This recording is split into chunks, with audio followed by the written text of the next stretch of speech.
मध्ये नमस्ते। आजची रेसिपी आहे भेंडी। ही भेंडी आहेत बेसन मधली। तर बघा इथे मी पाव किलो भेंडी घेतली, स्वच्छ धुतलेली आहेत 1 ते 2 पाण्याने आणि कट केलेली आहे। कट करायचे असे कट मारायचे, उभे कट आणि पूर्ण कोरडी करून घ्यायची। आणि कसे कट करायचे ते तुम्हाला मी इथे दाखवते। आणि भेंडी आहे ना एकदम फ्रेश घ्यायची, उभी करायची अशी, तर असा कट द्यायचा।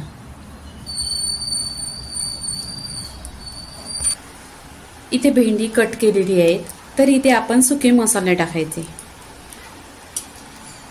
इथे जिरा आहे, हा जिरा आहे ना भाजून घेतलेला आहे आणि मिक्सरला लावून घेतलेला आहे। धना पावडर अर्धी चमचा, गरम मसाला अर्धी चमचा, चवीनुसार मीठ, हळदी पावडर अर्धी चमचा, काश्मीरी लाल मिरची पावडर अर्धी चमचा, आगरी मसाला अर्धी चमचा आणि इथे आहे ना अर्धा लिंबू घ्यायचा। आणि तुमच्याकडे इथे अर्धा लिंबू घ्यायचा, तुमच्याकडे अर्धा लिंबू घ्यायचा आणि तुमच्याकडे आमचूर पावडर असली तर आमचूर पावडर घ्या। टेस्ट खूप छान येतो, कारण ही बेसन मधली भेंडी आहेत ना त्याच्यामध्ये आंबट टाकलं पाहिजे, बॅलन्स होतो आणि टेस्ट पण 1 नंबर येतो। तर इथे सगळे सुके मसाले टाकलेले आहेत। मी लिंबाचा रस पण घेतला अर्धा आणि आहे ना हे मिक्स करायचं। पहिले चम्मच निकारा, नंतर तर हातच लावायला लागणार आहे, तर हाताने करून घ्यायचं। आणि छान असा मसाला आहे ना पूर्णपणे भेंडीमध्ये गेला पाहिजे। मसाला बघा पूर्णपणे असं भेंडीच्या आतमध्ये या भाजीला लागलं पाहिजे। इथे पूर्णपणे मसाला भाजीला लावलेला आहे। इथे आहे ना 1 चमचा तेल टाकायचं। या भाजीला तेल जास्त लागतं।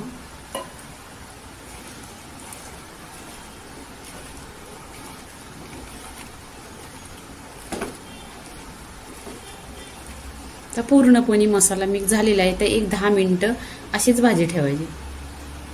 पीठ बेसन घ्यायचा, चण्याचा पीठ घ्यायचा आणि भाजून घ्यायचा। ह्याच्यामध्ये भाजायला तेल वगैरे काही नाही टाकायचं, फक्त कलर चेंज झाला पाहिजे।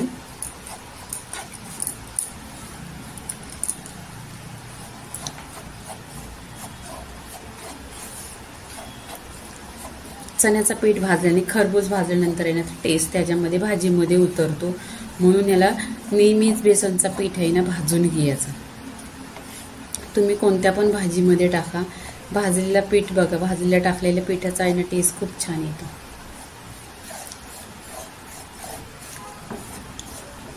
तुम्ही माझ्या चॅनलला सबस्क्राईब नाही केला तर सबस्क्राईब करा आणि लाईक करा। आणि माझ्या रेसिपी घरगुती आहेत, जे आपल्या घरामध्ये साहित्य आहे त्याच्यामध्येच आहेत, त्या तुम्ही बघत जा। आणि तुम्ही लाईक करत नाही तर लाईक पण करत जा।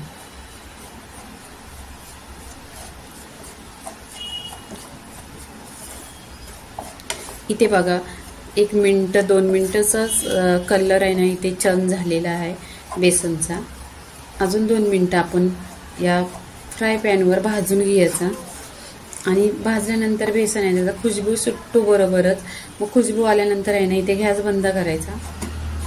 जास्त पण बेसनचा पीठ आहे ना भाजायचा नाही, कारण भाजल्यानंतर आहे ना टेस्ट पण उतरतो। पीठ आहे ना भाजलेला आहे, तर इथे कढईतून काढून घ्यायचा। इथे गॅसवर कढई ठेवलेली आहे, त्याच्यामध्ये 1 चमचा तेल टाकायचा। ह्या भाजीला तेल जास्त लागतं।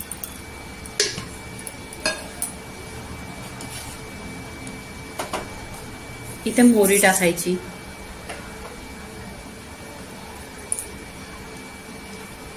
मोहरी तरतरलेली, इथे जिरं टाकायचं। जिरं टाकलेलं आहे, इथे कढीपत्ता टाकायचा। कढीपत्ता तरतरल्यानंतर इथे लसूण घेतलेली आहे, चेचायची। खूप टेस्ट छान येतो चेचलेल्या लसूणचा।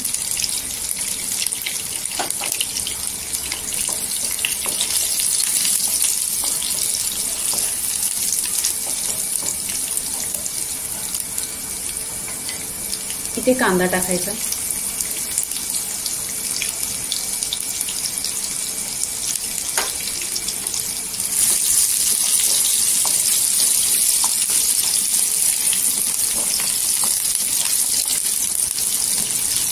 गोल्डन कलर येते बघा, लसूण आहे ते गोल्डन कलर झालेले लसणीला.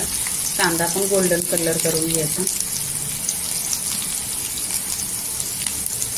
इथे फोडणीमध्ये हिंग टाकायचा. 1 चम्मच हिंग टाकलेला आहे.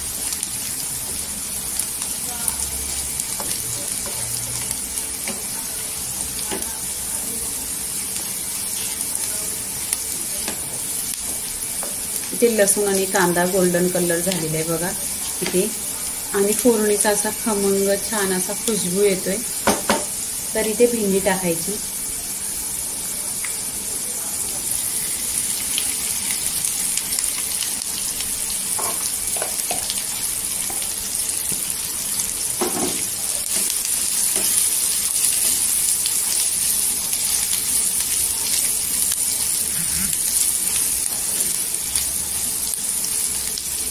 तेलावर परतून भेंडी घ्यायची. भेंडी तर तेलावर परतलेली आहे. आता आपण हा बेसन भाजून घेतलेला तो टाकायचा.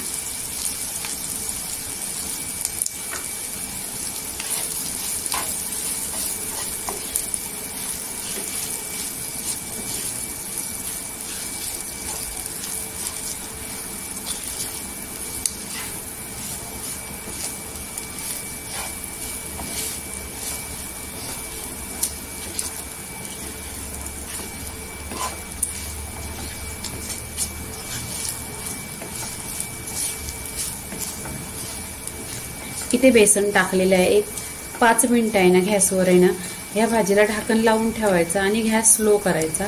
5 मिनिटं. इथे ढाकण लावलेलं आहे 5 मिनिटं. 6 मिनिटं झालेली आहेत बघा. असं छान भेंडी झालेली आहे. खुशबू असा खमंग सुटलेला आहे. आणि बघा चिटाकलीत पण नाही, सुट्टी सुट्टी आहे. तर आपण इथे प्लेटमध्ये काढून घ्यायची भेंडी. याच्याबरोबर गरम गरम चपाती नाहीतर भात. एकदम टेस्टी भेंडी आहे ती. अशी तुम्ही माझी रेसिपी नक्की बनवा. बेसनची भेंडी झालेली आहे. लाईक करा, शेअर करा, सबस्क्राईब करा आणि नेहमीच खात राहा. धन्यवाद.